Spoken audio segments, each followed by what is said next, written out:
Anshu Gupta. I joined ACT as a student and got an opportunity to attend a webinar on elements of visionary leadership, strategic institutional management conducted by Dr. Sanjeev Chakrabarty. The whole session, I must say, was very interesting and informative.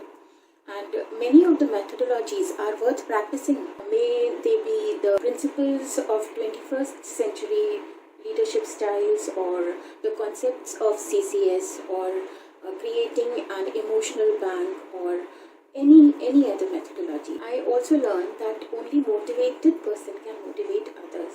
You believe in yourself, you find skill in others and make them believe in themselves.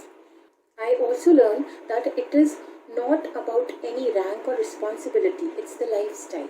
Thank you. If you like the video, please subscribe our channel. Press the bell icon to get the notification for a new video.